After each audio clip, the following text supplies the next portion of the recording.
Alors, sans plus tarder, nous allons commencer. Et j'inviterai le président de la Société Saint-Jean-Baptiste de Montréal, M. Mario Beaulieu, à venir vous adresser la parole. Merci.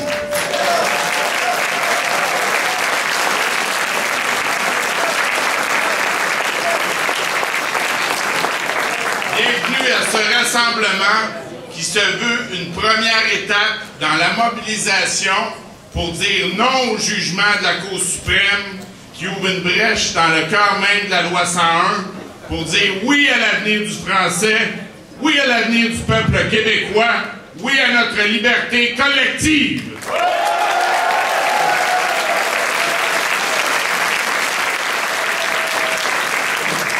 Merci à tous nos partenaires d'être là. Vous allez les connaître à mesure qu'ils vont monter sur l'estrade, parce que c'est le début d'une campagne qui va demander une concertation des organisations de la société civile, des groupes souverainistes, des groupes de défense du français, des syndicats, des artistes, parce que l'avenir du français, ça touche toutes les Québécoises et tous les Québécois.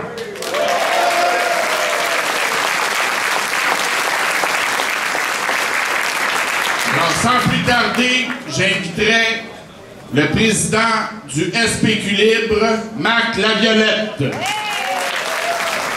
Bonsoir tout le monde. D'abord, je voudrais remercier l'initiative de la Société Saint-Jean-Baptiste qui a organisé cette assemblée-là, parce que je pense qu'avec le dernier jugement de la Cour suprême, ce qu'on peut dire, c'est qu'on ne peut pas se fier sur un tribunal d'une autre nation pour défendre notre nation.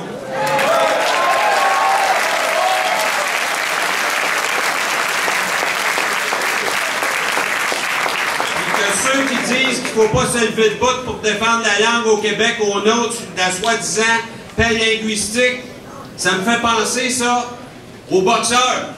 C'est le boxeur, pour une fois qu'il revenait dans le coin, son coach, il disait « Ah, inquiète-toi pas, il te touche pas. » Après, s'il rentre, le gars saignait de partout, il dit « Check down l'arbitre, je pense que c'est lui qui me frappe. » C'est ça, la Cour suprême, par rapport au Québec.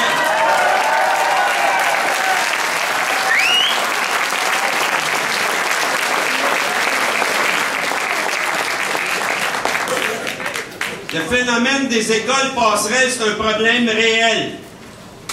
Le démographe Robert Maheu avait noté qu'entre autres, entre 1998 et 2002, la fréquentation des écoles privées anglophones avait doublé. C'est ce qui a mené à la loi 104. Quand la loi 104 a été respectée, la fréquentation s'est stabilisée. Mais là, c'est pas assez. Ce qu'il faut, c'est bien simple. C'est assujettir les écoles privées à la charte de la loi française.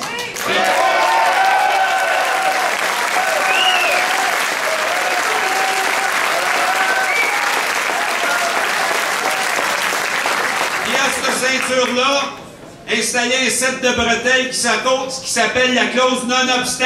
On ne doit pas avoir honte de défendre notre nation, puis notre langue, puis notre culture. Donc, il faut profiter de la conjoncture. La Cour suprême a donné 1 an au gouvernement du Québec pour s'ajuster. Bien, on va l'ajuster tout le monde ensemble, la société civile, le Parti québécois en chambre, pour qu'ils assujettissent les écoles privées à la loi 101. Merci.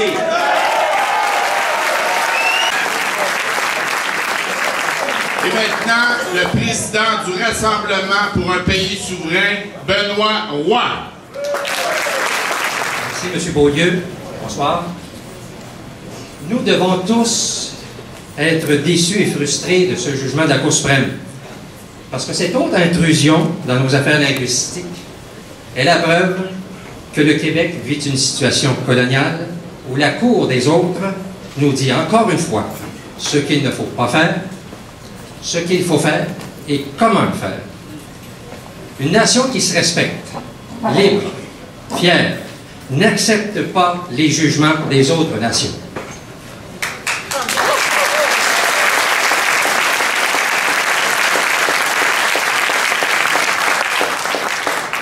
Monsieur Charest, vous qui souhaitez la primauté du français au Québec, comme vous l'avez déclaré, soyez cohérent. Vous Vous avez voté avec le gouvernement Landry en 2004 pour la loi 104 et vous étiez d'accord pour mettre fin au subterfuge qui permettait à des parents fortunés d'envoyer leurs rejetons à des écoles anglaises non subventionnées pour ensuite intégrer le réseau des écoles anglaises subventionnées. Il existe des principes simples qui interdisent tout autant de faire indirectement ce que l'on n'a pas le droit de faire directement. Vous n'avez pas le choix. La seule solution à court terme, c'est d'étendre la portée de la loi 101 aux écoles anglaises non subventionnées assorties de la clause dérogatoire pour éviter toutes les contestations juridiques. Je dis à court terme, parce que qu'on l'on le veuille ou non, la seule façon de régler une fois pour toutes ces questions linguistiques, c'est en allant au bout de notre affirmation nationale et en réalisant l'indépendance du Québec.